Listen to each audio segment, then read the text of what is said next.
Bom, então a gente vai iniciar o evento, né? A ideia desse evento foi trazer um pouco do que os alunos encontraram em um trabalho que eles fizeram durante uma disciplina de graduação e discutir um pouco disso com duas pessoas que lidam com essas questões no dia a dia, né? Então, o evento fala sobre o uso de medicamentos off-label e, sobretudo, sobre a incorporação de medicamentos de uso off-label e a sua presença em PCDTs, né, em protocolos clínicos e diretrizes terapêuticas.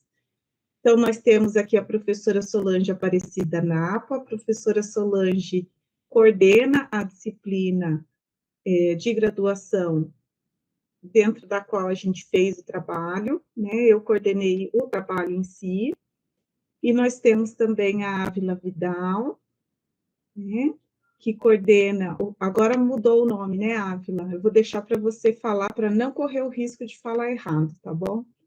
E o Weber que é assessor do Conselho Nacional de Secretários Estaduais de Saúde, né, na área de assistência farmacêutica. Então, primeiro, agradecer muito a generosidade, né, deles terem vindo discutir com a gente esse tema tão importante.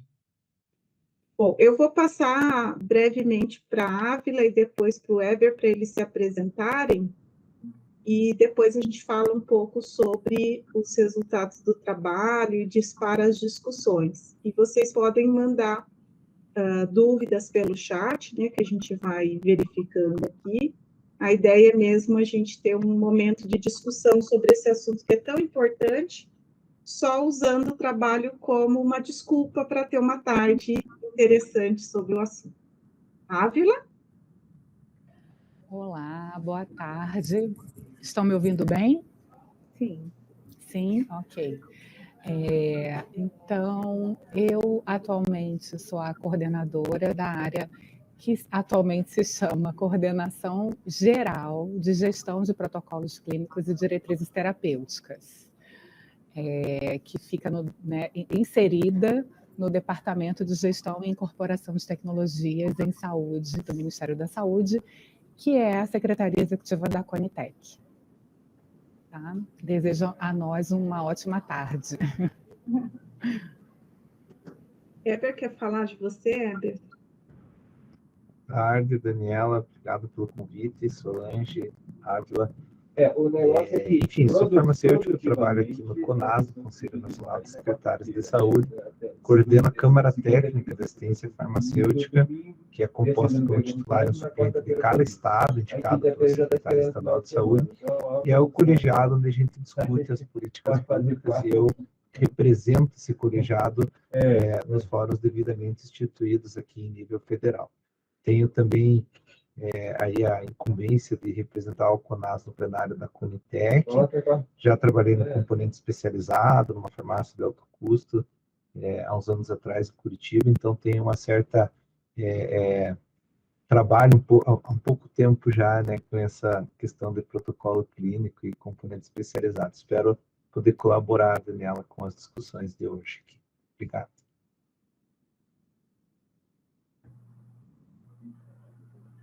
Solange, quer falar alguma coisa? Obrigada, Dani. Eu só queria agradecer a Ávila e o Heber, assim, por terem disponibilizado um tempo para nós aqui.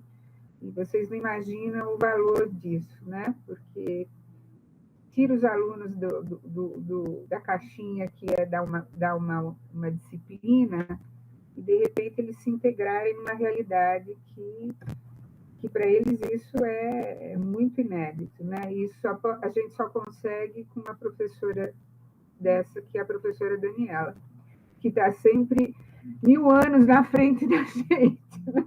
Vamos montar um trabalho, a gente monta um trabalho quadradinho, ela já vem, não é esse, né? E eu só tenho a agradecer a vocês três, e a minha amiga Daniela em especial, porque sem ela a gente não estaria vivendo isso hoje. Muito obrigada. Bom, agora que já foram as trocas de gentilezas, A gente começa, então, realmente falando um pouco, né, do tema que traz a gente aqui. Eu vou apresentar alguns poucos slides sobre o que foi o trabalho, para contextualizar quem está chegando, e algumas coisas que a gente identificou no trabalho. Depois disso, vou passar para a Ávila e para o Weber, falar um pouquinho da experiência deles com esse assunto, e aí a gente faz uma discussão e responde as dúvidas, né?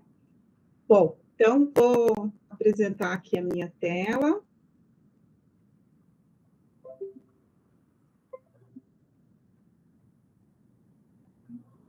Acho que essa altura já está aparecendo para todo mundo. Estou confirmando aqui, verificando. Bom, então, nós temos uma unidade curricular, uma disciplina chamada Farmácia Social, no curso de farmácia da Unifesp, né? Essa disciplina, ela aborda sobre, desde o início, né, da formação do SUS, a como ele é organizado e a questão do medicamento dentro da sociedade, muito representada pela questão do SUS, né? Uma das principais fontes de acesso a medicamento. Então, nós tivemos um trabalho com algumas fases, né? Uma primeira fase que teve várias etapas, e por que isso? Porque nós estamos falando de alunos do terceiro termo, né, ou terceiro semestre, ou seja, alunos que acabaram de entrar na graduação e não conhecem todos os assuntos relacionados ao tema. Bom, então eles tiveram um primeiro formulário para preencher, que era referente aos medicamentos recomendados nos PCDTs, para que eles pudessem identificar os medicamentos recomendados no PCDT. Com isso, eles tiveram que acessar o site da Conitec, conhecer um pouquinho mais sobre a Conitec, conhecer, né, o que é um PCDT, enxergar a estrutura, conseguir identificar os medicamentos que eram recomendados no PCDT e até entender um pouquinho a diferença entre fármaco e apresentação, né? Bom, depois disso, eles foram convidados a fazer uma nova coleta de dados, né? Agora referente à indicação do medicamento em bula. Então, inicialmente, só na bula brasileira, considerando, então, tanto a indicação clínica como a indicação por faixa etária. Para que eles consultassem a bula, eu pedi para que eles primeiro vissem, né, a lista de medicamentos de referência. Então, embora não tenha tido uma aula específica sobre isso, eles puderam ter algum contato e entender um pouquinho que existe uma lista de medicamentos de referência para dar norte para a questão dos genéricos, né? E assim eles tiveram um primeiro processo disparador para entender essa diferença entre medicamentos genéricos e similares. Também eles começaram a perceber que nem todos os medicamentos estavam nessa lista de referência, ou seja, também tem diferença entre medicamentos biológicos e sintéticos. Eles vão ver mais disso durante o curso, mas foi um primeiro contato. Bom, depois eles coletaram dados sobre a indicação em bula na FDA. Como o site da FDA é um site bastante organizado, a gente achou por bem usar só esse site, não usar de outras agências sanitárias internacionais, mas para que eles já começassem a perceber que poderia ter muita diferença entre a bula nacional e a bula de outro país, né? Manusear bulas, então conseguir enxergar essas diferenças. Por fim, eles fizeram, de fato, a extração de dados que a gente considerou aqui para o trabalho. Na extração de dados, eles voltaram do início, né? Porque, como são alunos em fase inicial de formação, a ideia foi que eles primeiro experimentassem essa coleta para depois eles conseguirem, de fato, fazer a coleta. Então, eles extraíram o PCDT, os fármacos e apresentações de medicamentos recomendados, e se tinha alguma informação sobre faixa etária, informações sobre a bula brasileira, informações sobre registro e indicação clínica e por faixa etária na FDA, e, por fim, também em qual componente da assistência farmacêutica o medicamento estava listado. Então, com isso, eles também evoluíram, né, nesse conhecimento que eles também foram adquirindo durante as aulas, né? A gente fala desses componentes da assistência farmacêutica durante as aulas. Bom, quais as vantagens e um pouco de desvantagem desse tipo de trabalho? O bom, né, o que pesa e o que faz valer a pena é porque a gente acha que essa é uma grande oportunidade de aprendizado. Tanto um aprendizado que seja um pouco mais real, no sentido deles se apropriarem bem desses conteúdos e terem a oportunidade de experimentar e ter dúvidas, mas também uma oportunidade de finalizar com uma discussão, né? Finalizar com algo que eles vejam o resultado do trabalho deles e possam entender onde isso se encaixa, então, na sociedade. O que dá um pouco de trabalho, né? O que dificulta realizar esse tipo de trabalho na graduação?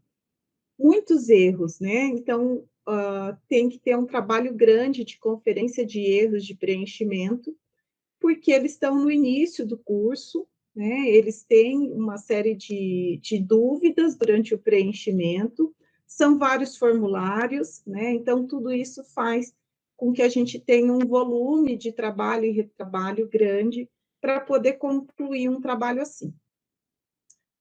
Bom, algumas das coisas que nós encontramos, a ideia não é esgotar o assunto, mas algumas das coisas que nós encontramos que talvez valha a pena a gente trazer para discutir. Então, medicamentos de uso off-label podem ser pela indicação clínica ou pela faixa etária. Não foi comum, mas nós encontramos pelo menos um caso onde a gente tem uma indicação em bula só para adulto e o PCDT traz a dose para criança, né? Isso pode ser porque em bulas de outros países já tem a indicação para criança, ou isso pode ter passado batido e essa dose ter vindo de literatura, considerando que nem sempre houve essa restrição à indicação de uso off-label nos PCDTs. Também temos casos, como, por exemplo, do risedronato, que tá listado na doença de Paget, e a bula, né, não traz essa indicação específica, mas traz a indicação para osteoporose, e a gente sabe que tem uma relação. Nesse caso, a bula do medicamento na FDA traz especificamente essa indicação. Então, quando a gente fala de uso off-label, as coisas não são tão simples assim, né? A gente tem essas várias situações. Também tem situações, como do medicamento metotrexato, que está em vários PCDTs, eu trouxe 2 aqui só para a gente disparar a discussão, da doença de Crohn e de dermatomiosite polimiosite, que quando você olha na bula, não tem essas doenças especificamente listadas. No entanto, são medicamentos imunossupressores, né? Não tem só o metotrexato, tem uma gama desses medicamentos que são usualmente, né, empregados no tratamento de doenças autoimunes. Então, tem essa interface também, né? Será que tem que ter indicação específica na bula? Ou será que quando ele fala que tem efeito imunossupressor e eu estou diante de uma doença autoimune, isso já é considerado que está ok? E uma coisa que os meninos não se atentaram ou nem vieram discutir, mas que também é importante, é o erro de interpretação de que algo pode ser off-label e, na realidade, não é. Então, por exemplo, no PCDT da doença de Chagas, tem vários medicamentos que não são para tratar a doença de Chagas, mas consequências da doença de Chagas. Então, a gente sabe também que tem essa interface, né? E que alguém mais desatento pode não interpretar dessa forma, né? Pode interpretar como um medicamento off-label. É importante dizer que o mais importante é o daqui para frente, né? Não para trás. Para trás, a gente sabe que tem coisas históricas, então seria mais interessante até olhar os PCDTs que já estão vigentes, se eles teriam outros medicamentos a entrar que não foram considerados por ter uso off-label no Brasil. A gente tem o caso do PCDT de TEA, onde foi pedido pelos especialistas a avaliação do aripiprazol, ela foi feita em termos de evidência, mas não foi feito um pedido de incorporação para a Conitec, porque na bula brasileira não consta essa indicação. E tem vários outros exemplos, acho que a Ávila vai falar um pouco, então não vou me adiantar, mas o mais interessante desse trabalho foi disparar essa possibilidade de que os alunos tivessem até essas dúvidas e começassem a olhar o uso off-label de uma forma um pouco diferente, porque a gente não pode nem demonizar, né, porque a gente sabe que a indicação em bula não tem relação direta só com a questão do estudo, tem questões de mercado envolvidas também, mas a gente também não pode simplesmente, né, ignorar a indicação em bula, a gente também tem que considerá-la. Então, a ideia foi mostrar um pouquinho do que nós achamos e de como esse trabalho foi conduzido. Agora eu vou passar para a Ávila, falar um pouquinho sobre esse histórico do uso on-label e off-label e essa discussão no Ministério.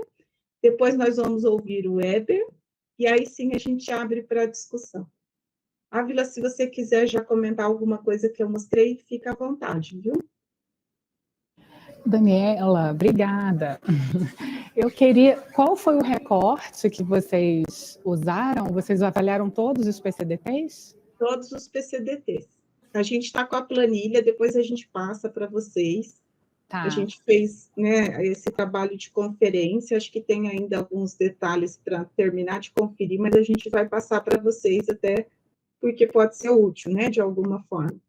Mas a gente pegou todos os PCDTs, o que a gente não pegou foram documentos, por exemplo, para linfoma, leucemia, que a gente sabe que tem um outro perfil, né, de recomendação dos medicamentos.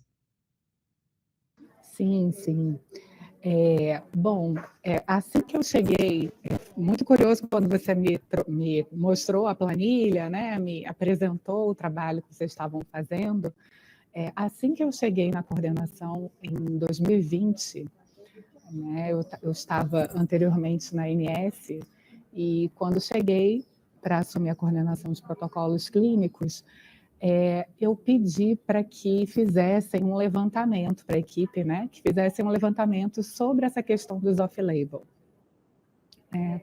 E, surpreendentemente, nós observamos que daqueles que nós fizemos a avaliação, que foram aproximadamente uns 100 documentos que nós olhamos, quase 70% tinha aproximadamente, né, 70% tinha algum conteúdo, né, que indicaria um uso off-label, né? E isso a gente pode aqui discutir muito, né? Pode abrir item por item para discutir se é ou não, né? Poderíamos ficar aqui muito tempo falando sobre isso, inclusive fazendo esse tipo de avaliação, né? Mas é um indicador, né? É um indicador de que, de alguma maneira, esses documentos apresentam esse tipo de questão, né? Não vou falar que é um erro, porque não é um erro, né? Mas esse tipo de questão. Então, isso eu acho que é importante a gente pontuar aqui. Desses 70, aproximadamente 70%, 30% eram por algum fator relacionado à indicação de faixa etária, né? 13% de indicação e idade, né? Tinham as duas questões. E 11% de indicação. Eram questões relacionadas à indicação. Os outros porcentos aqui, que você vai somar que não vai dar 100, eram que estavam ok, tá? Eram que estavam de acordo. Então, a gente aqui também tem algumas questões também que a gente pode discutir, né? A questão que você apresentou ali de cara, que foi deixa eu olhar aqui, que era uma questão de indicação de acababentina, né? E principalmente a gente observou que essa questão da indicação da idade, da faixa etária, estava muito vinculada à indicação pediátrica, né? Que a gente tem uma situação no Brasil que alguns medicamentos, não só no Brasil, né? Você, Daniela, professora, e a professora Solange também podem falar melhor que eu, sobre a questão da situação de indicação por conta de estudos, né? Falta de estudos, e por essa razão a questão da indicação pediátrica, às vezes, é uma indicação que poderíamos chamar de off-label. Então, diante desses fatores aqui que eu trouxe para você, isso aqui a gente fez uma avaliação, a gente não fez nenhum recorte, a gente não teve nenhuma pretensão de fazer um estudo, né, mas só de analisar a situação desses documentos, né. Agora, a gente também observa, e acho importante pontuar, que após a criação da Conitec, porque nós temos PCDTs, né, já publicados antes da criação da Conitec, que foi em 2011, né? Novembro, dezembro de 2011, nós tivemos a criação da Conitec. Então, nós temos aqui documentos que foram elaborados antes da criação da Conitec e recomendações que foram feitas sem necessariamente passar pela comissão, né? Pelo plenário da Conitec, ou seja, essas recomendações não necessariamente foram recomendações feitas pela Conitec, né? Avaliadas e recomendadas pela Conitec. Então, esse é um segundo ponto que eu queria ressaltar.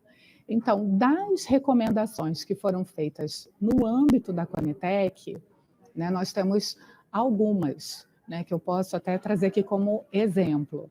A gente tem o exemplo emblemático do bevacizumab, né, para DMRI, que, inclusive, é uma recomendação que não é da Conitec, que é uma recomendação prévia à Conitec. Foi a última reunião da CITEC, que era a comissão que atuava, né, recomendando tecnologias para o SUS.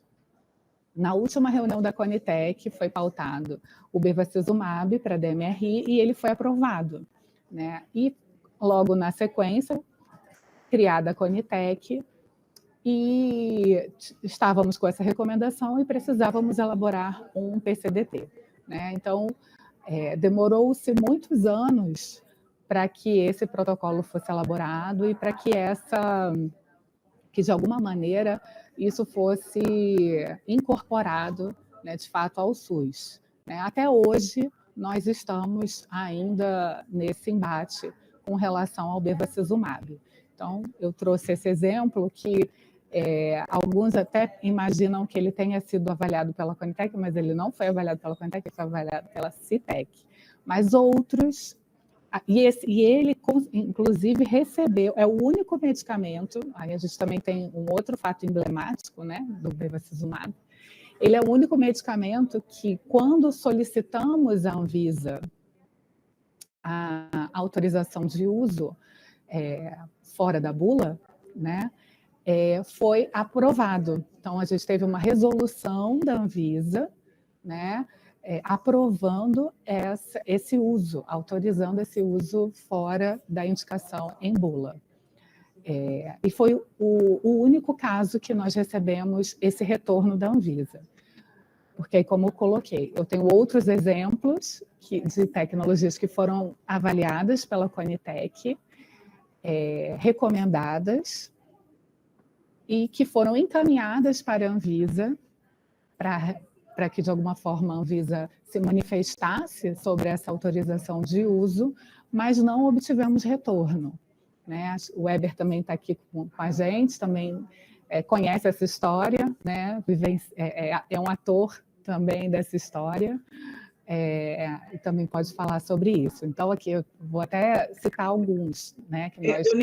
Eu nem falei do bevacizumab para não entrar, porque eu sei que é um caso que vocês conhecem bem mais e que certamente vocês citariam, porque foi o único caso, né, em que a gente viu explicitamente uma decisão da Anvisa, né?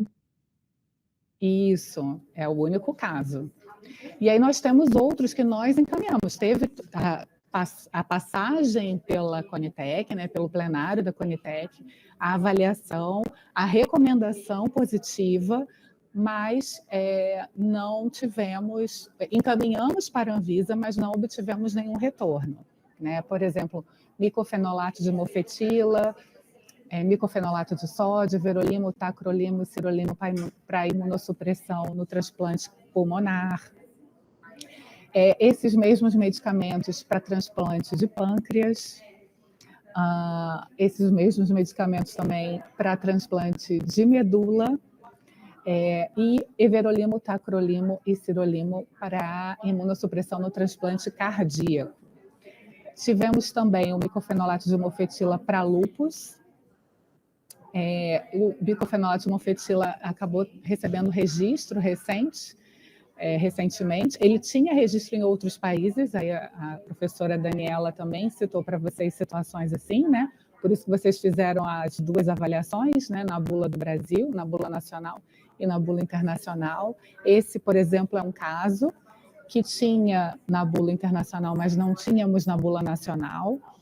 E atualmente, assim, há poucos meses, né, nós obtivemos o registro nacional e já regularizamos a situação do PCDT, né, com relação a essa recomendação.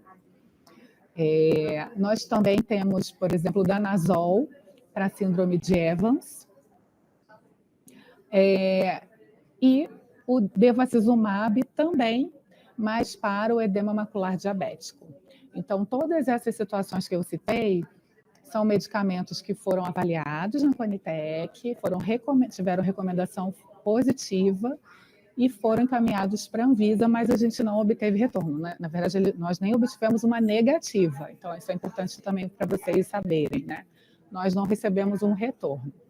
Então, a gente fica numa situação complicada, complexa, porque temos evidências, ou seja, todos esses que eu citei para vocês aqui agora, eram situações que tínhamos evidências científicas, né, de eficácia, efetividade e segurança. Passou por um plenário, né, a avaliação dessas tecnologias, e não conseguíamos introduzi-los, né, incorporá-los tanto no sistema, né, quanto recomendá-los num protocolo, né, de um protocolo clínico e diretrizes terapêuticas, que é o documento que a gente usa para recomendar, né, no SUS esse tipo de tecnologia.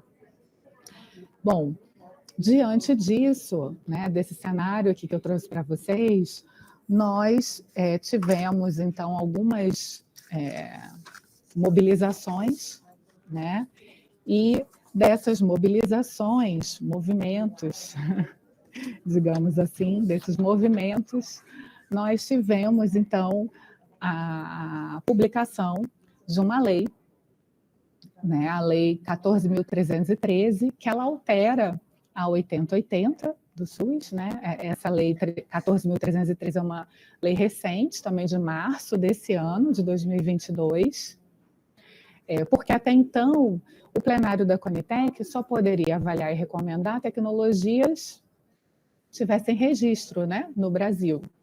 Então, com a Lei 14.313, de março desse ano, a gente passa, então, a ter essa possibilidade, né, que ela diz o seguinte, né, entre outras coisas, né, que essa lei diz. Mas, como estamos falando de off-label, vou citar a questão do off-label, tá?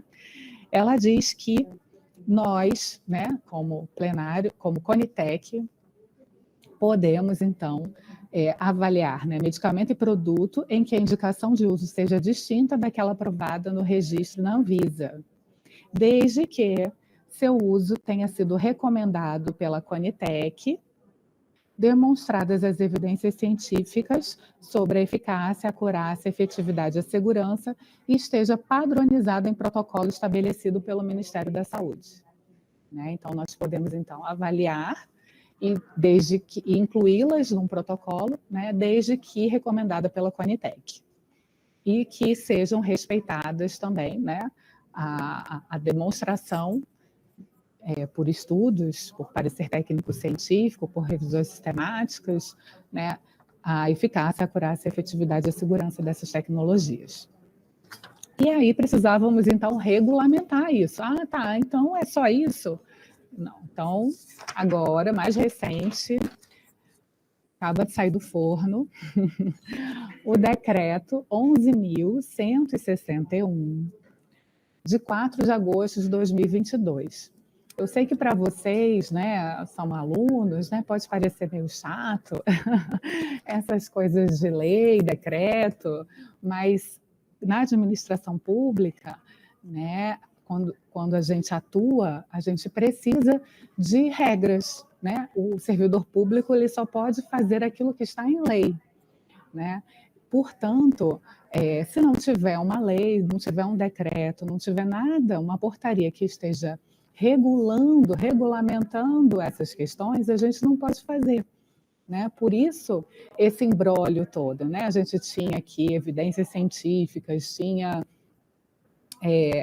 claramente situações que a gente observava que trariam benefícios à população, mas não podíamos agir, né? Porque não tínhamos uma lei, um decreto que regulamentasse isso, tá? Então, por isso que é importante tudo isso que eu estou colocando aqui para vocês. Então, o decreto 11.161, de 4 de agosto de 2022, ele, então, traz essas questões, né, regulamentando isso que eu estou trazendo, que eu trouxe para vocês aqui, que eu li para vocês da Lei 14.313. E aí, o que ele diz? Né? Deixa eu olhar aqui para vocês, para ler bem bonitinho, para não errar. Ele diz o seguinte, que na análise de propostas de incorporação de medicamentos e produtos com indicação distinta daquela aprovada no registro da Anvisa, serão observados, além dos requisitos dispostos no parágrafo 1, os seguintes, né? Além daquilo que a gente analisa, né? A eficácia, a segurança, a gente precisa avaliar o quê? Precisam ser demonstradas as evidências científicas sobre a eficácia, acurácia, efetividade e segurança do medicamento ou do produto para o uso pretendido na solicitação. Isso aqui é importante, né? Porque o medicamento pode ser eficaz, seguro, para o uso que ele está indicado em bula, né? Inclusive ele precisa, porque ele apresentou esses dados, né? Esses estudos para a agência que aprovou o registro, né? Mas, nesse caso, ele precisa apresentar também eficácia e segurança para a solicitação, né, que está fora da bula, tá bom?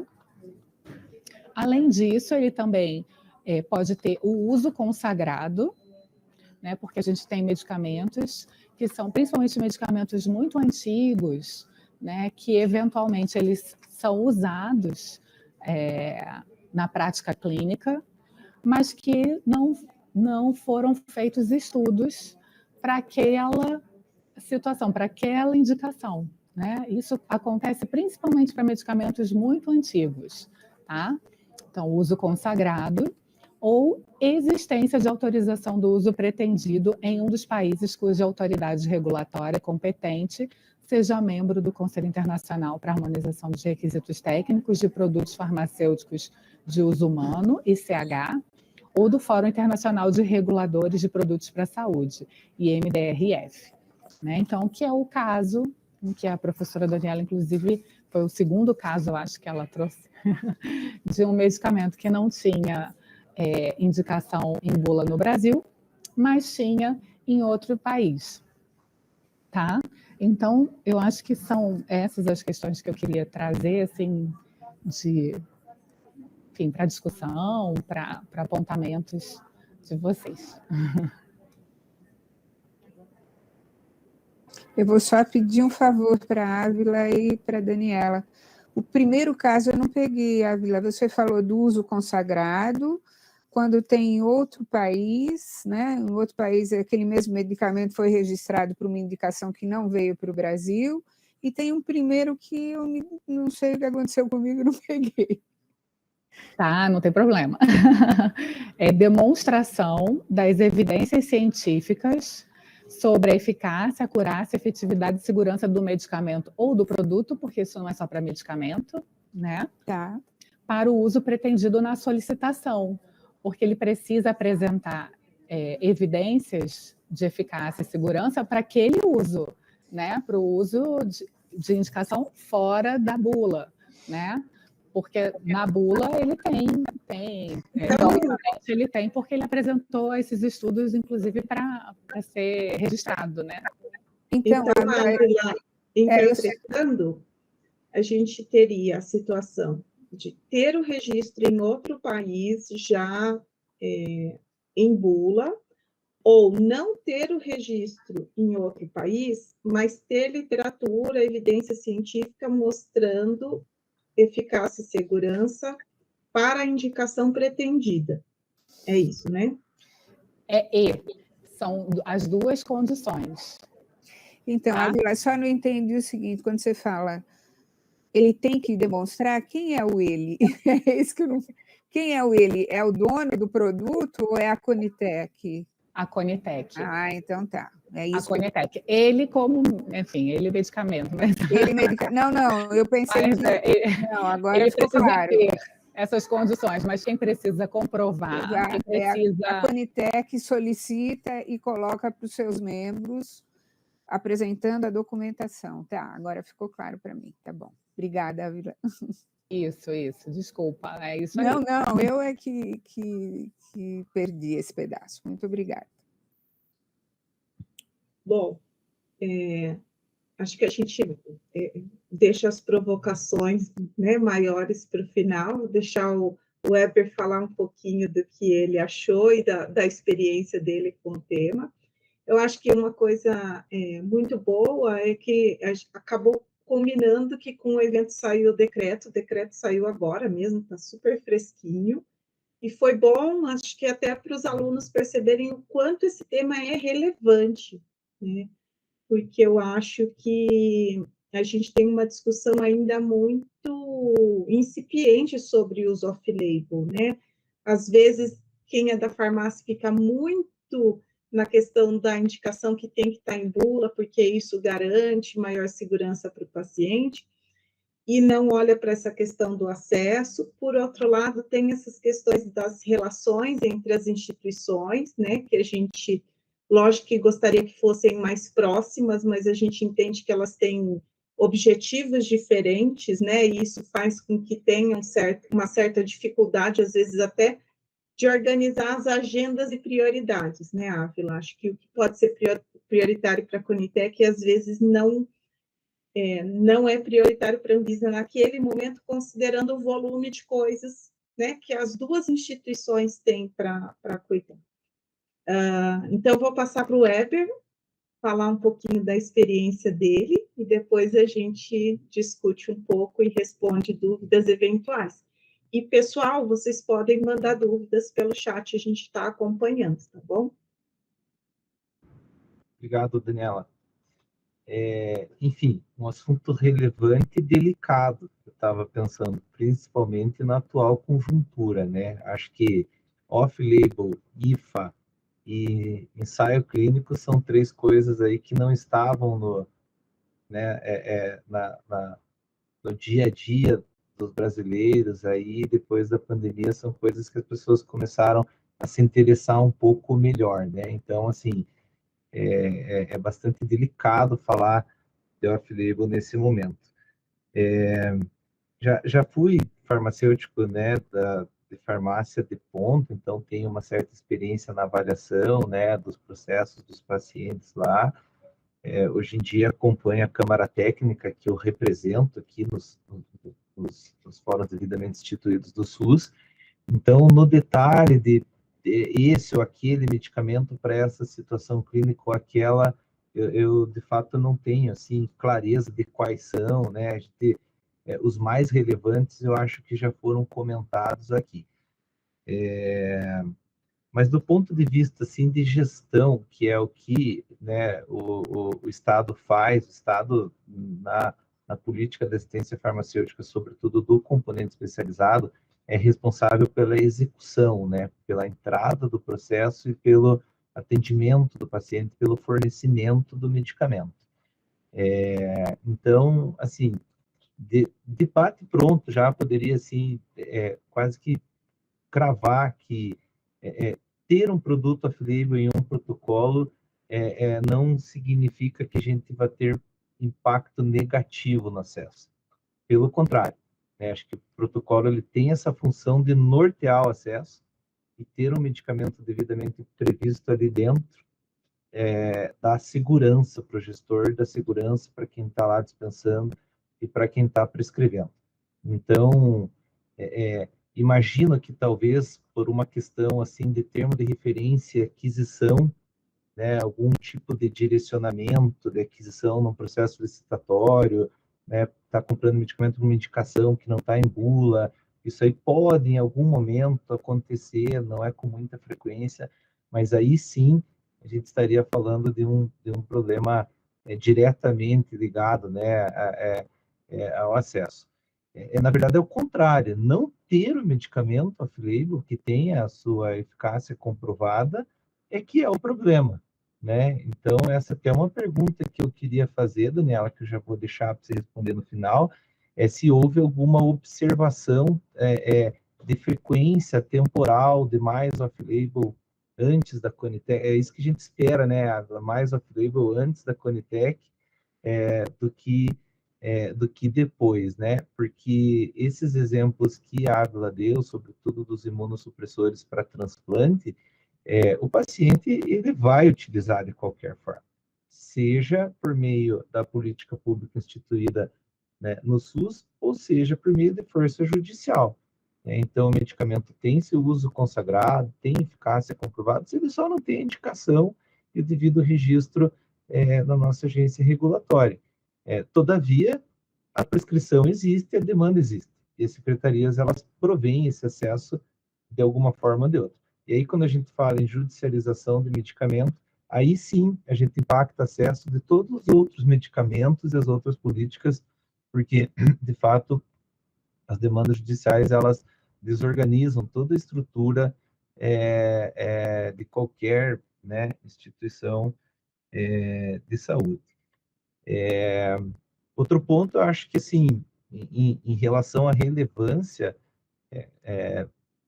muito sinceramente, sim, parabenizar, Dani, pela iniciativa. Eu acho que tem, a gente, né, no final desse trabalho, dependendo aí de como caminhar, caso isso vire aí uma publicação, né, acredito que seja a intenção da academia, a gente tem o que a Ávila falou no começo, o indicador muito que pode ser utilizado em diversas fases do acesso, né? Quando a gente pensa em acesso, a gente pensa num conjunto de fatores relacionados à oferta, né? Desde a pesquisa, produção, registro, incorporação, dispensação propriamente dita e monitoramento. Então, para cada fase dessa, eu acho que esse indicador ele pode apontar alguma coisa, né? Na pesquisa, pode apontar, né, falta ou excesso, não sei, né? Produção nem tanto, mas na questão de registro, né? Para a gente olhar com mais atenção a necessidade de regras de registro nesses casos em que não há interesse, né, em se registrar para essa indicação. No caso da incorporação, né, talvez apontar para a Conitec tudo que porventura possa ser reavaliado à luz da lei que a Ávila acabou de comentar, que permite agora que o SUS incorpore medicamentos off-label. Do ponto de vista de monitoramento, eu acho que a questão da segurança do paciente, né, do gerenciamento farmacoterapêutico, pode ter aí um olhar mais cauteloso para essas situações. Então, assim, acredito que, de fato, vocês terão aí, né, um indicador aí que pode dar subsídio para bastante tipo de inferências aí na área do acesso. Uma coisa bem relevante que tem também em relação a gente ter essa segurança de ter esses medicamentos aí, mostra uma certa interdependência aí do SUS, né? Enfim, a gente fica mais, não interdependência, mas independência, eu diria mesmo, né?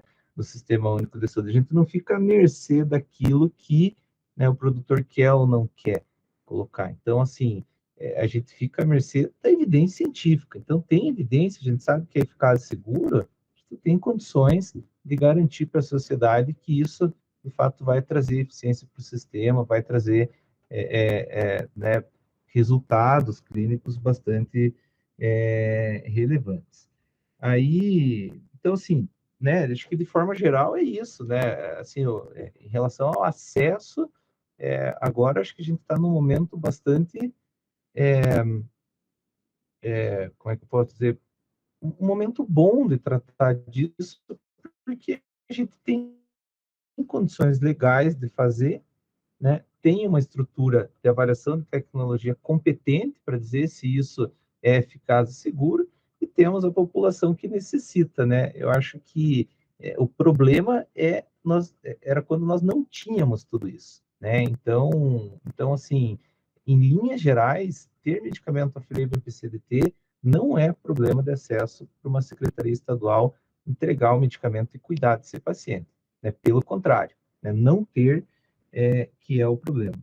E aí, Ávila, uma perguntinha que eu também queria deixar para você é em relação à revisão, né? Cada 2 anos dos PCDTs, essas situações identificadas, qual que é a perspectiva da subcomissão reavaliar essas situações à luz da lei nova, né? Porque normalmente os PCDTs não se reavalia aquilo que já está incorporado. Nessas situações, tem alguma perspectiva de reavaliação? Porque, quem sabe, no meio de tudo isso, a gente acaba tendo prudência, né? E, de fato, voltar atrás de alguma coisa mais relacionada a aspectos de segurança, né? Então, essa é uma dúvida que me surgiu em relação a futuro, tá? Deixa eu ver se eu anotei mais alguma coisa. Acho que não, Dani. Assim, acho que de antemão é isso para a gente começar a discutir. Uma dúvida que eu tinha também é se foi feita essa estratificação, né, por idade. Talvez existem mais situações, né, dose, não só idade, né, acho que dose, idade, sexo, assim, se existe essa estratificação também dentro do que vocês pegaram, se foi só idade e indicação clínica, né? Então, essas eram algumas dúvidas e umas considerações iniciais, tá joia? Obrigado. Antes de devolver para a Ávila, então, vou te contar um pouco da ideia do trabalho, Éder. Eu tenho esse incômodo com o uso off-label por causa da prática. Eu fui farmacêutica em unidade básica de saúde e eu via essa coisa do quão raso a gente discute, às vezes, a questão do uso off-label. Eu vi erros grotescos, né, de uso off-label totalmente inadequado, mas eu também vi as situações onde as pessoas não entendiam muito bem o que era a bula e de onde a bula vinha e o que motivava ou não motivava uma alteração em bula. Então, com essa inquietação, há um tempo atrás, o meu aluno Rafael, então, fez o mestrado, fazendo uma avaliação se os medicamentos novos fármacos, princípio ativo, registrados na FDA nos últimos 20 anos, também estavam sendo registrados ou não aqui no Brasil. Porque na judicialização, eu estudei um pouco de judicialização também, e ajudei o pessoal da Secretaria Estadual de Saúde aqui em São Paulo, tem, às vezes, umas coisas nos processos de falar mal da Anvisa, sabe? A Anvisa está demorando para registrar. E, na realidade, não tinha pedido de registro do medicamento, né? Então, a gente vê umas coisas equivocadas, assim, e como formadora, eu achei que trazer essas discussões para os alunos seria interessante, já na graduação. Então, o Rafael fez esse trabalho para identificar se os medicamentos estavam vindo para o Brasil, e ele viu que vem, mas vem com um certo atraso. Isso provavelmente tem a ver com a regulamentação de preço. A gente sabe que isso impacta na decisão de comercializar ou não o medicamento em um determinado país. E a gente viu que mesmo aqueles que tinham uma solicitação de registro acelerado na FDA, nem sempre vinha acelerado para o Brasil, por exemplo. Então, isso caracteriza bem que é um mercado, né? E a gente precisa entender, eu sempre falo para os meus alunos, a indústria não é boa nem má, ela é o que é um mercado. Só que as agências sanitárias, elas acabam regulamentando esse mercado e elas não refletem necessariamente as necessidades do sistema de saúde, né? Elas estão à parte do sistema de saúde. Tem uma lógica nisso, mas isso vai chocar em alguns momentos, né? A gente está continuando esse trabalho agora com uma outra mestranda para olhar as questões de novas indicações, ampliação de indicação. A Solange nem sabia disso, que a Solange foi da banca do Rafael, eu já vi ela rindo ali. Então, a gente já está continuando com isso.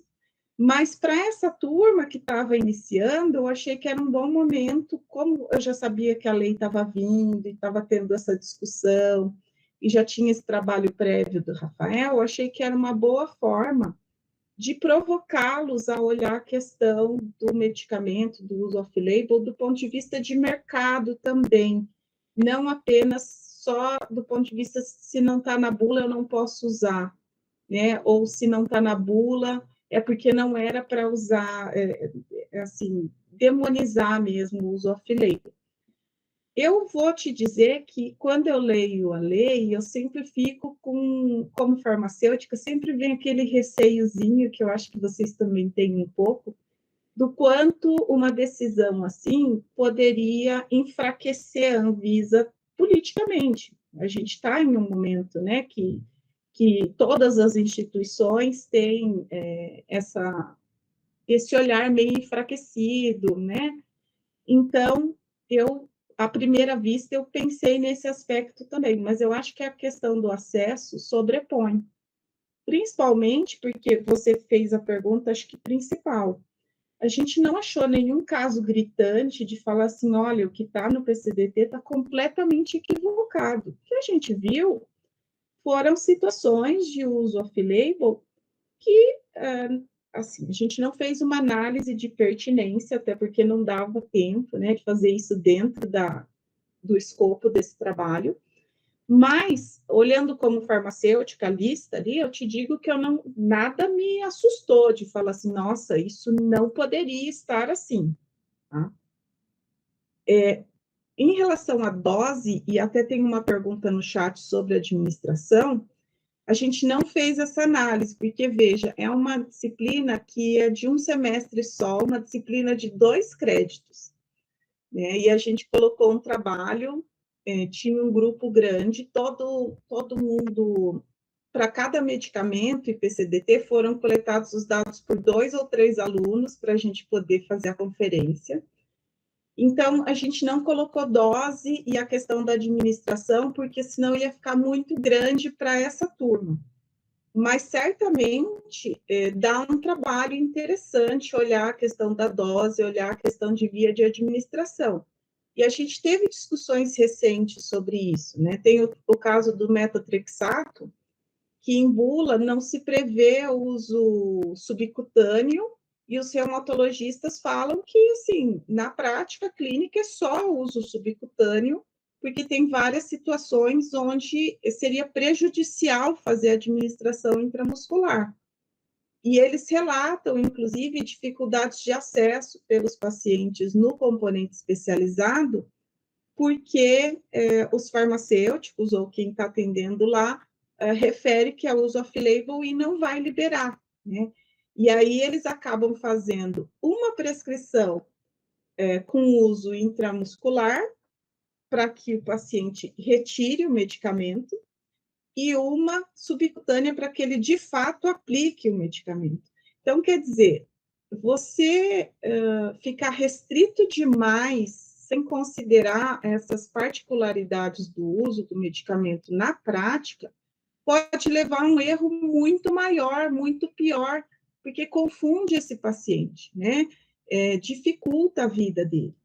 Então, eu também comecei a refletir que realmente tem muito valor essa nova legislação, e a gente vê a Conitec sempre muito cuidadosa com as recomendações. Então, eu acho que, pelo menos em relação à segurança, eu vejo um cuidado muito grande, assim, de não extrapolar demais, né, a questão da segurança. Em relação ao tempo que você perguntou, nós não fizemos uma análise formal disso, mas eu posso te dizer que a maior parte das coisas são antigas, sim. A gente não vê nada assim que foi incorporado, que está no PCDT recentemente, entrou no PCDT recentemente com uso off-label. Até porque a Ávila pode me corrigir se eu estiver errada, mas acho que a partir de 2013 teve uma determinação, né, de que isso não poderia nem ser avaliado pela Conitec. Então, acaba que a gente não fez uma análise formal, mas é quase certo que tudo isso é anterior à Conitec. Ávila, você quer falar um pouco da revisão dos PCDTs? Ah, sim.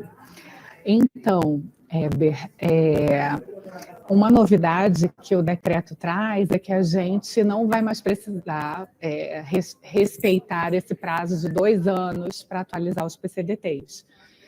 Até porque você sabe também que tem PCDTs que a gente precisa atualizar antes, por várias questões, tem PCDTs que não tem essa necessidade, que a gente, né, pode respeitar o tempo das evidências, né?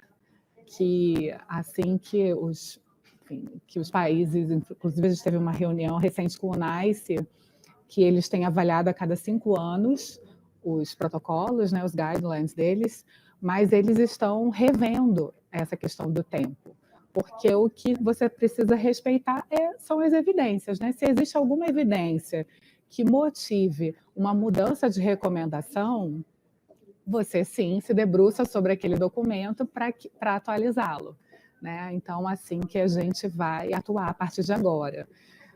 Essa é uma novidade. Inclusive, precisamos aqui nos reorganizar para pensar como trabalhar dessa forma, né? Mas, de toda forma, a sua pergunta ainda é pertinente, né? Quando fazemos, né, essas revisões, né, a atualização do PCDT, a gente tem feito o seguinte, Heber, nós temos feito o levantamento das evidências, mesmo daquilo que não está como pergunta de pesquisa nova, né? A gente faz o levantamento das evidências, né? A gente pede para o grupo elaborador, a Daniela está aqui com a gente, e a gente tem feito isso, pelo menos desde que eu entrei, a gente tem feito tem tido esse cuidado, né? Porque eu acho que é um cuidado a gente revisitar aquela recomendação, aquelas evidências. Será que temos evidências novas, principalmente considerando as questões de segurança, né, que possam, de alguma maneira, afetar essa recomendação? Então, a gente tem feito o levantamento das evidências, né? Caso a gente encontre algo, aí sim a gente faria, né? Até então não encontramos nada que pudesse mudar alguma recomendação. Mas caso a gente encontre, a ideia é que aí sim a gente paute aquela questão, aquela situação pontual, como uma demanda de, eventualmente, uma exclusão da tecnologia que foi recomendada. Mas a gente tem tido esse cuidado de fazer, pelo menos, o levantamento das evidências, né, para atualizar aquela recomendação, né, pelo menos com relação ao que tem de novo de evidência científica. Então, a gente tem feito isso. Legal. Oi? Não, legal, porque às vezes a gente SUS, né, pode começar a já, entre aspas, regulamentar essas situações. Agora a gente tem amparo legal, né? Então, aqui vai continuar, tem evidência, né, positiva e é segura. Então, se existe algum questionamento, ele deixaria de existir, né? Então, é bem prudente que essa análise seja feita também desses itens, né? Obrigado pela retorno. Sim, sim. E assim que se faz, né? Se atualiza um protocolo. A gente precisa atualizar com as perguntas novas, mas a gente também precisa revisitar as antigas para ver se alguma coisa mudou, né? É lógico que tem documentos muito grandes, né? Você conhece bem os PCDTs, né, Heber?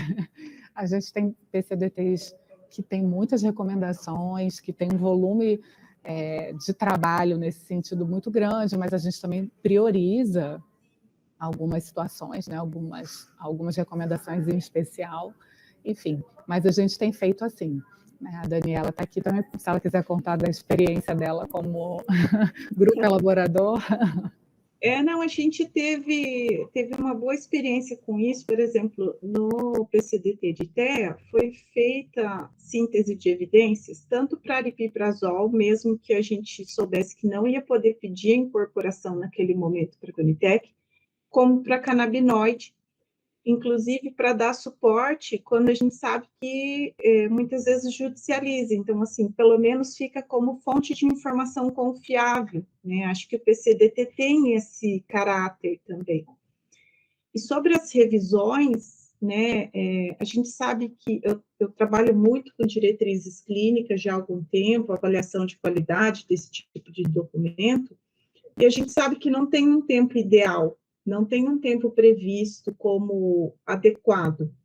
E o que a gente já percebia era que esse tempo de 2 anos estipulado em legislação aqui no Brasil estava muito equivocado, porque não tem condições de se fazer isso, e se você realmente tenta cumprir isso, muitas vezes você deixa de elaborar documentos que ainda não existem e que são necessários, né? Então, há um tempo atrás, a gente fez a identificação dos PCDTs para doenças crônicas, para 15 doenças crônicas, e só 6 delas tinham PCDT. Na realidade, só 5, porque a gente considerou... tinha uma que não era exatamente a mesma coisa, mas a gente considerou que era similar, né? Mais recentemente, a gente tem, por exemplo, o PCDT de diabetes tipo 2, que é super recente, né? 2020, uma doença super prevalente, e o de hipertensão que está em elaboração. Então, a forma dos PCDTs serem priorizados, considerando só essa data, acho que também impactou na falta de alguns documentos norteadores que seriam bem importantes de existirem. A gente tem, por exemplo, o PCDT para transtorno bipolar, mas você não tem para depressão, que é muito mais frequente, né, a depressão unipolar, do que o próprio transtorno bipolar. E aí tem vários exemplos. Acho que isso de tirar essa obrigatoriedade pode trazer um ganho nesse sentido, de alguns documentos que são necessários virem, né, a aparecer. Acho que é bem pertinente. E a outra coisa que eu ia comentar é que um dos trabalhos do meu grupo de pesquisa foi comparar diretrizes internacionais com o que tem nos documentos nacionais para essas doenças crônicas. E, pelo menos no que diz respeito a doenças crônicas na atenção primária, a gente não tem tanta diferença assim em relação ao que está recomendado fora do Brasil. Lógico, diabetes tipo 2, você vai pegar o guideline do NICE, vai dar uma diferença em relação às insulinas análogas. Isso é certo. Mas a gente, na grande maioria dos medicamentos preconizados, o que está recomendado fora também está disponível no SUS. Aí a gente entra em questões de acesso. A gente sabe que tem vários problemas de acesso, mas, pelo menos em relação aos PCDTs, a gente não vê uma divergência tão grande, que é uma outra fala, né, de que, assim, não adianta comparar com o internacional, porque é lógico que a gente não tem tudo que está lá descrito. A gente pode não ter tudo, mas a gente tem quase tudo listado nos PCDTs, pelo menos para as doenças crônicas. Fazer um comentário em relação ao que você colocou no começo aí da sua segunda participação, professora Daniela, que é em relação a essa, talvez, minimização, né, da responsabilidade da Anvisa nesse processo diante da lei.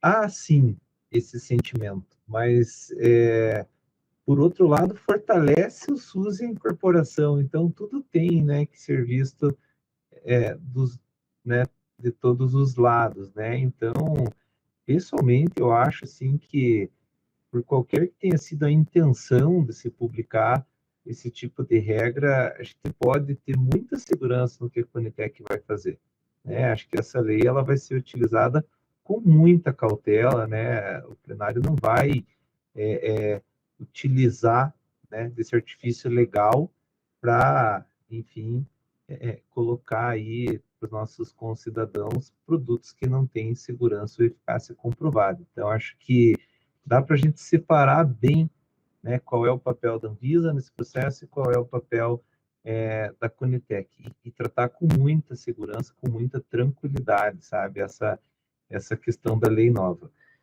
Você deu um exemplo que talvez seja um dos raros exemplos aí que, de fato, cerceiam o acesso em algumas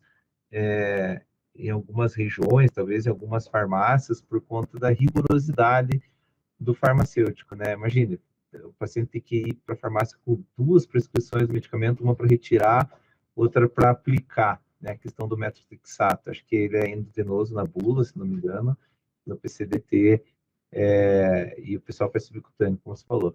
Então, aí remete aquilo que eu falei no começo, né? Quando a gente pensa naquele conjunto de fatores, né? O monitoramento, talvez, né? Dá mais atenção na hora do cuidado farmacêutico e da dispensação a esses itens, né? Então, assim, com certeza o resultado final desse trabalho pode impactar dessa forma, assim, né? Do ponto de vista de gestão, né? A gente fazer uma agenda e falar, a gente tem um conjunto de medicamentos aqui que podem ser usados com segurança, todavia, a gente precisa de uma atenção maior por conta dessa ou daquela situação.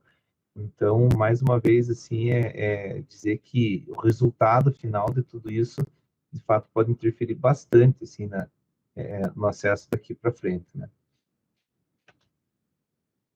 Eu concordo, viu, Weber? Eu também acho que vai ser usado com cautela e a gente vê um cuidado, né, técnico, né, nas decisões. Então, eu também estou tranquila em relação a isso.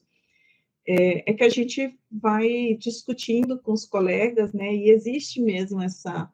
Eu lembro quando a gente foi iniciar o trabalho do Rafael, que eu comentei, uma das coisas que motivou foi justamente isso, que a gente lia os processos e ele ficava bravo, ele falava assim, está falando aqui que a Anvisa que não registrou, está demorando, nem pediu o registro, como assim está falando, né? E o quanto os nossos profissionais conhecem pouco essa realidade, né? Conhecem pouco o papel da Conitec, o papel da Anvisa, o papel da indústria em si, né? E o quanto esse documento, que é a bula, acabou assumindo um papel diferente do que, de fato, ele tem, né? Aqui no Brasil já faz anos que tem uma discussão de uma bula ideal e nunca fecha essa discussão, né? Porque, realmente, Você coloca mais informação, menos informação, para quem que a bula serve, né? Já tentou separar em versão de paciente, versão para o profissional, e a gente tem essa dificuldade. Bom, eu vou colocar aqui uma das perguntas que foi se as judicializações de medicamentos off-label têm impacto nas incorporações. Acho que qualquer um dos dois, ou Ávila ou Weber, podem falar disso, porque os dois participam ativamente desse processo. Não gostaria que tivesse algum tipo de influência, né? Inclusive, já falei em plenário isso, tem registro, né? Eu acho que o argumento da judicialização, ele não deve ser deve passar longe de qualquer tipo de avaliação de tecnologias para incorporação no SUS. Mas tem uma questão administrativa, né? A gente não tem como escapar disso, né? Sobretudo naquelas tecnologias com um preço muito elevado. Então, para essas em que a judicialização, de fato, traz um impacto administrativo muito grande na gestão, há uma tendência de se achar que se incorporar vai reduzir a judicialização. É uma tendência de pensamento, né? É um tipo de raciocínio. Eu entendo que, né, não é dessa forma, não é utilizando do marketing judicial que a gente vai incorporar, vai reduzir a judicialização, né? Eu acho que a judicialização ela só começa porque tem uma prescrição para aquilo que não está de acordo com a política pública. Então, a gente, né, a judicialização deve ser tratada em outro âmbito, né? Não gostaria que fizesse, né, que a gente caísse nessa coisa de que judicializar interfere na incorporação. Assim, acho que toda avaliação, né, do plenário sempre faz questão, assim, de deixar bem claro que esse não é um aspecto que vai fazer, né, o plenário tomar uma decisão pelo sim ou pelo não. Não é porque judicializa. Agora, é um fator a ser considerado, porque, de fato, é recurso, né? Então, há sempre aquela perspectiva de que vai, né, enfim, colocando dentro da política, diminuir os custos, enfim. Não gostaria que influenciasse, pelo menos posso assegurar que, na média, né, da opinião dos estados, não é um fator que influencia a nossa tomada de decisão. Eu já passo para a Ávila, eu queria deixar já uma pergunta para a professora Daniela, é uma curiosidade. Por acaso você tem ou vai mostrar alguns números, assim, tipo X off-label, classe terapêutica, não sei, alguma estratificação, que é bem curioso, né, para saber, são 30, são 10, são 15, né, eu não tenho ideia, assim, o trabalho já está a esse ponto, você já tem alguma coisa, assim, só para matar o... A gente tem dar uma degustação. A gente tem aqui, mas eu não calculei tudo, por quê? Porque a gente terminou o semestre há uma semana, a gente terminou o semestre na sexta-feira, por causa da pandemia a gente está com, né, o contraponto, e a gente teve muito pouco tempo para conferir tudo. Então, tem algumas coisas que a gente listou, que a gente ainda quer conferir para ter certeza, antes de mandar para vocês, mas a gente manda para vocês, para o CONAS e para o Ministério. E uma coisa que eu falei no início, e não é mentira, é muito trabalho para o professor, porque eu tive um apoio imenso da Isis, que está aqui na sala, e da Andréia Dourado. Então, a Isis e a Andréia ajudaram demais na verificação das coisas da planilha, porque o maior dilema é a gente se empolga tanto, né? A gente, professor, e vocês que são do sistema, eu tive outras pessoas que souberam do trabalho falando assim, coleta isso também, a gente precisa, sabe? E as coisas foram aumentando no trabalho. e a gente queria que os alunos tivessem essa mesma empolgação. Para se ter ideia, no integral nós tivemos 87 alunos e no noturno 26. A gente consegue ver que aqui na sala a gente não, assim, no YouTube a gente não tem tudo isso, né? Mesmo abrindo evento para que eles recebessem esse certificado como atividade complementar. Então, eu acho também que a gente precisa desse tipo de evento para depois mostrar para eles de que, assim, a coleta tem que ser feita com mais cuidado, porque não é qualquer, assim, vai ter uma utilidade prática. Acho que tem de tudo, acho que tem aquele aluno que está muito no começo e realmente teve várias dúvidas ao preencher, e a gente tem também aquelas pessoas que só preencheram por preencher e muitos erros, né? Então, isso deu um trabalho hercúleo para as meninas que me ajudaram a ficar verificando, né, essas discrepâncias, porque eram 3 ou 4 colegas. A gente está fazendo esses ajustes, assim, sabe? Mas depois eu te mando, sim. O que eu posso dizer é que eu encontrei bem menos off-label do que eu esperei encontrar. Talvez porque nós não olhamos dose e via de administração. A gente restringiu a indicação clínica e a faixa etária, né? Mas eu encontrei bem menos do que eu esperava, porque eu já tinha ouvido esse número que a Ávila falou de 70% dos PCDTs, então eu estava esperando encontrar bem mais, assim. Também pode ser que eu tenha essa impressão, porque eu olhei mais medicamento e não olhei tanto o número de PCDTs que incluía pelo menos um off-label. Então, tem as duas interpretações. A ideia do evento foi, primeiro, porque eu achei que vocês iriam se interessar pelos resultados, então achei que era uma boa forma da gente discutir um pouco.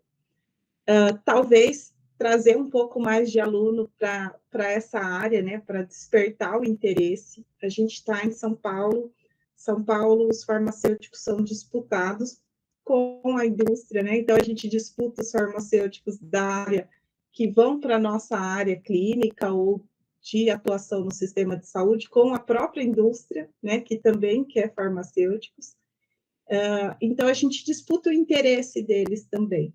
A ideia foi fomentar interesse. Eu espero que agora, quando a gente mostre esse vídeo para eles e eles vejam que partiu, né, de um trabalho da graduação, eles se empolguem com isso também. Mas deu tão certo, assim, eu achei tão interessante os resultados, que a minha ideia é, sim, continuar com esse trabalho, com mais variáveis. Ele deu um bom piloto para a gente enxergar uma série de coisas, e fazer de novo um evento, até contando com vocês, já convidando, com mais divulgação, com mais preparo, porque a gente fez um evento caseiro para a discussão dos trabalhos de um trabalho de graduação. Mas eu acho que esse tema é muito pertinente para ficar restrito a isso. Acho que dá para fazer uma discussão mais interessante, né, mais aprofundada sobre isso. Eu queria fazer uma pergunta, na verdade, só dois comentários.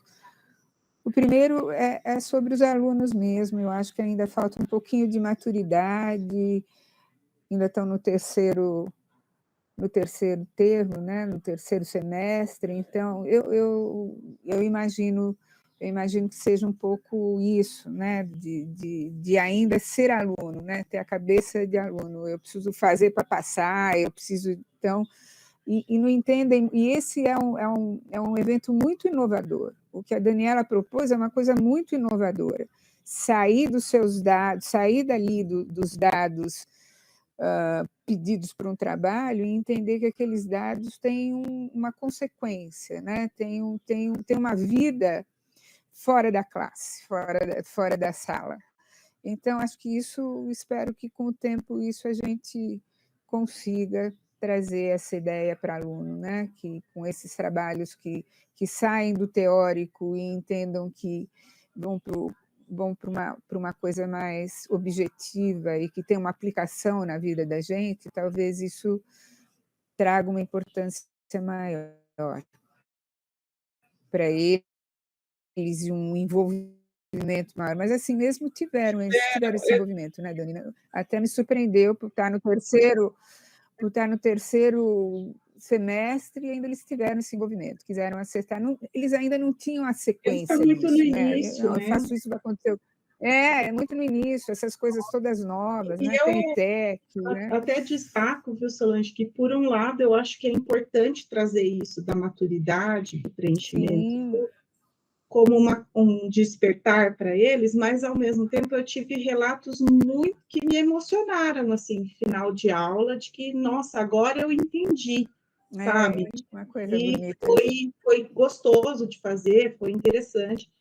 E a gente também lembra o que é a graduação com as várias provas e final de semestre chegando ao mesmo tempo. Então, a gente também, né, entende essa situação. Eu acho que a gente tem que encarar sempre como um piloto, sabe? Uma coisa assim, foi um piloto bem sucedido de um trabalho que pode ser feito e pode dar uns resultados interessantes para todo mundo. Mas, mesmo assim, a gente está terminando as conferências e a gente já consegue mandar para vocês, viu, Éder? E a minha segunda fala é só que eu entendi agora. Eu comentei com a Dani, quando ela falou sobre off-label, né? A gente sempre tem uma ideia negativa de off-label, né? Tínhamos, né? Uma ideia negativa. Não, nossa, vai entrar sem passar pela Anvisa, não tem registro. E acho que eu estou que nem os alunos, agora que eu entendi algumas coisas que eu não tinha entendido. E uma delas, assim, que eu pergunto não, eu quero saber se a minha conclusão tem alguma procedência, se ela pode ser considerada. Né? Quando o Weber disse, então, o fato da Anvisa não ter participado, ruim para a agência, mas que importante para o acesso e para a incorporação desses produtos nessas novas indicações, ou nessas novas possibilidades que ele passa a ter, e que não tem registro na Anvisa. E assim, eu entendi isso, o fato da Anvisa não ter participado seria, inclusive, pelo histórico que se tem de uma coisa do histórico que a Ávila contou, em que a Anvisa deixou de se pronunciar várias vezes quando demandada, né? ou porque ela talvez não aceite off-label, eu não entendi se esse histórico teve um peso nessa decisão dela não estar participando, de que por exemplo, várias evidências que são colocadas não para a Anvisa, mas para o grupo da Conitec, né? Então, é só para eu me situar se eu estou certa. Na verdade, a Anvisa não participa, ou porque são coisas muito diferentes mesmo. A Anvisa cuida de uma situação e a Conitec deve cuidar de outra.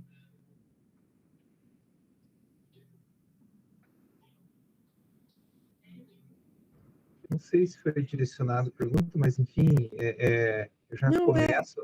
Qualquer um de vocês está claro. Depois a Ávila conclui. Eu não acho que é muito uma questão de participação, né, até porque a Anvisa é do plenário, e também, como a Daniela falou lá do aluno do mestrado, a gente está falando muito na Anvisa, mas, na verdade, a carga por não estar devidamente registrado não é da Anvisa, é de quem não pediu. De quem não pediu o registro, né? Então, veja, o caso dos imunossupressores para transplante cardíaco.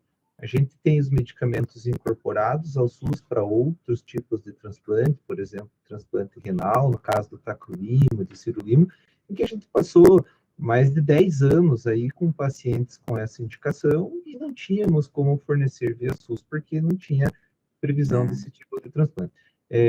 Agora, à luz da evidência, temos segurança, sim, né, de dizer que esse é um medicamento recomendado. Então, dá uma certa independência do Sistema Único de Saúde em relação ao interesse da indústria. O que interessa para o sistema é a evidência, claro, não mais o registro, entendeu? É nesse sentido. E você participa do processo, né? Acho que a chave é isso que o Weber falou. acho que a Anvisa também fica numa posição que toda a legislação dela é baseada em esperar que o demandante, que o fabricante entregue os documentos. E quando isso não acontece, ela fica numa posição complicada também, porque ela não pode sair simplesmente mudando a bula, né? Nem então, pode ser proativa, né? De criar uma coisa que não exatamente. existe, né? E isso só poderia ser feito pela Conitec. Agora que não Exato. fica claro. Isso é muito Exatamente. legal. Eu acho que essa é uma questão bem importante. De a gente fazer essa diferença. Isso A aí ficou Anvisa, ela age passivamente, ela precisa ser demandada para agir, né? E, de certa forma, também é uma responsabilidade muito grande você colocar na Anvisa, né, essa decisão, né, da autorização do uso, né? De certa forma, quando você passa para a Conitec, a gente tem todo um rito processual, né? A gente tem um rito processual, é um plenário que ele é composto por vários entes, né? Não é um único agente decisor, né? Então, você divide essa responsabilidade. E você tem um rito processual que de alguma forma legitima essa situação, né? Então a gente também tem que trazer isso para o contexto. Por isso, inclusive, que demorou, né? De certa forma, a gente demorou 11 anos para percorrer esse caminho e para entender e também amadurecer essa compreensão, né? E acho que hoje, né, depois de 11 anos de Conitec, de existência da Conitec, a gente talvez tenha maturidade para decidir sobre isso, né? E essa lei, né, de fato, ela traz, de alguma maneira, essa maturidade dessa passagem, né, no tempo e de compreensão do que aconteceu, né? De fato. Eu vou fazer um paralelo, Ávila, com uma coisa que eu sempre falo para os alunos. Você está na clínica, né, e você quer usar o metotrexato subcutâneo, porque veio a prescrição e na indicação em bula não tem previsto isso. Se você ligar na indústria, ela vai falar o que está na bula, porque esse é o papel dela, né? E a gente também tem esse amadurecimento da Conitec de que, assim, eu vou demandar a Anvisa, mas qual vai ser a resposta da Anvisa? Vai ser a resposta padrão, a resposta que eles podem dar. E a resposta é de que depende do fabricante pedir alteração de bula ou não, né? A ausência de resposta eu acho ruim, porque, assim, a gente sempre esperaria a Anvisa trabalhando em prol, né, do sistema de saúde, mas eu acho que também é uma falta de interpretação nossa, né, de que esse não é justamente o papel dela, e aí é papel do Ministério e da Conitec achar uma outra forma de resolver, que foi o que aconteceu agora, né, e acho que isso vem desse processo de maturidade mesmo, acho que a gente conseguiu chegar em um lugar e até de ganhar confiança para se fazer isso, porque se a Conitec, iniciando, propusesse, provavelmente ia ter muita crítica e teria muita resistência a esse tipo de legislação. Hoje não, hoje a Conitec tem uma história para contar, né? Então, acho que isso traz uma certa tranquilidade também. Ótimo, muito obrigada.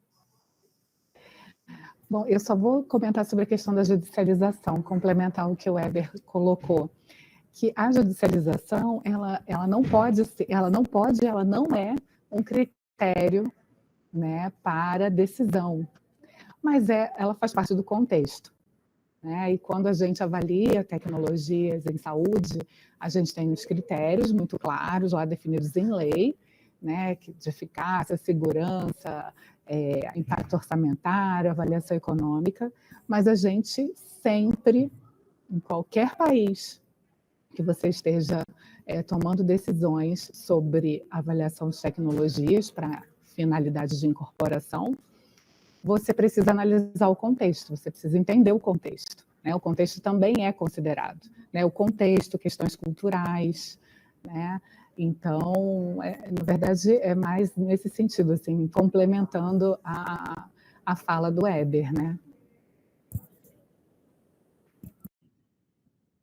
Bom, a Valdete comentou, né, sobre como é interessante perceber que a ausência de determinada indicação em bula pode ter relação com o processo de precificação do medicamento no país.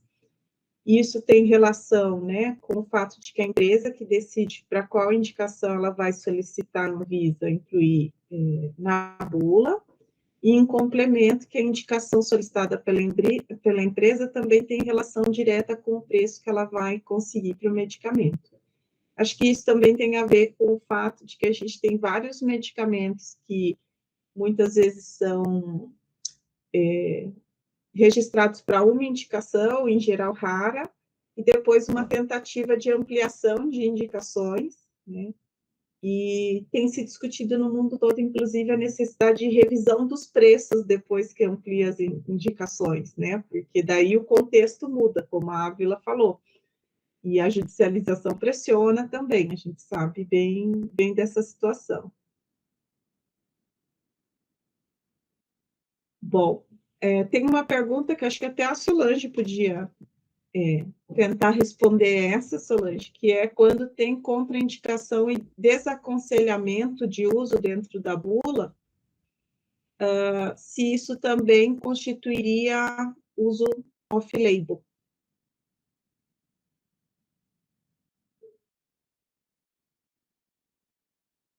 Está mudo seu microfone. Diga, por favor, Dani. Então, a pergunta é se quando tem contraindicação e desaconselhamento de uso, por exemplo, porque tem uma interação medicamentosa ou interação, né, com doença, se isso também constituiria uso off-label.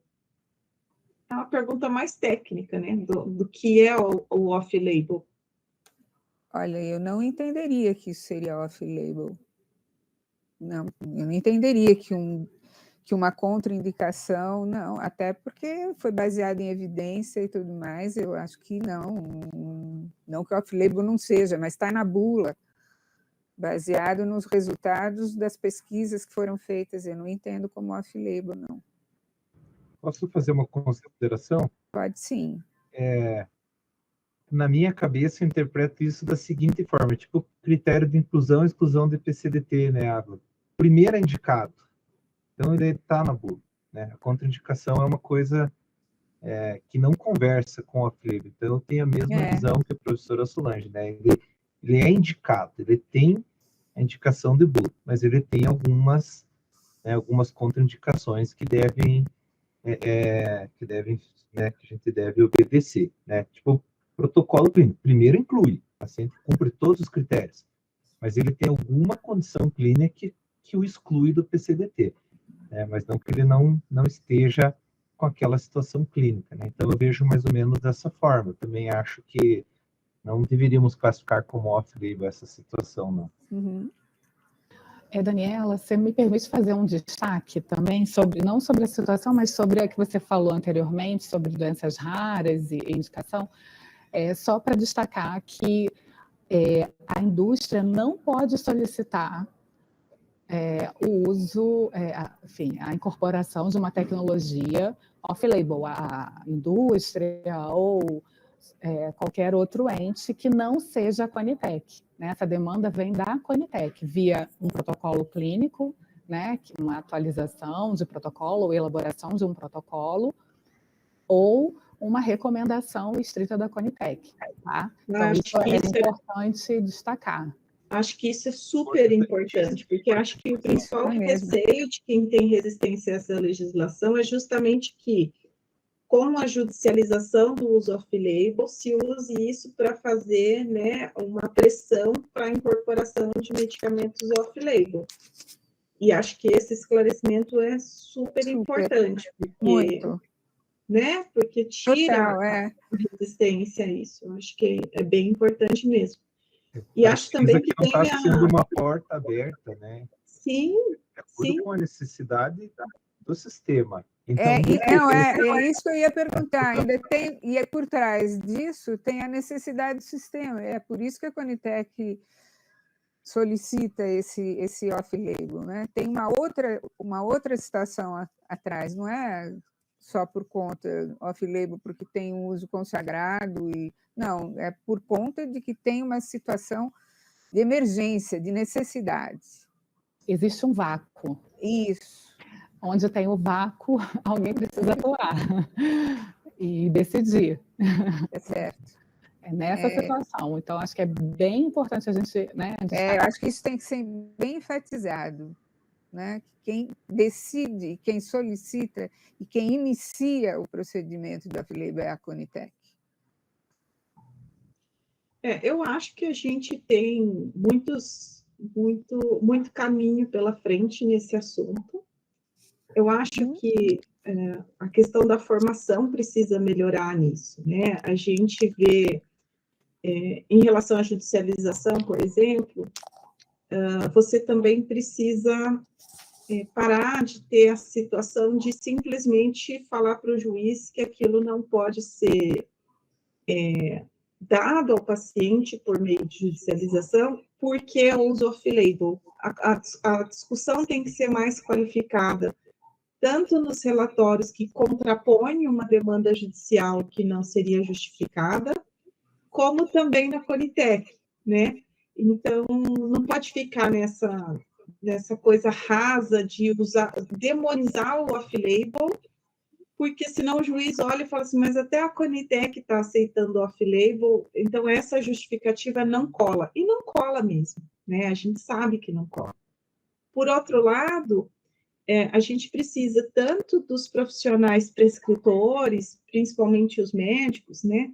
Mas também de farmacêuticos e enfermeiros que estejam mais atentos a essa questão do uso off-label, né? De não serem tão taxativos em relação à bula e interpretar um pouco melhor o que está motivando não ter aquilo na bula ou o que pode ter levado a essa bula estar diferente de uma bula internacional, por exemplo, de uma bula de uma agência internacional.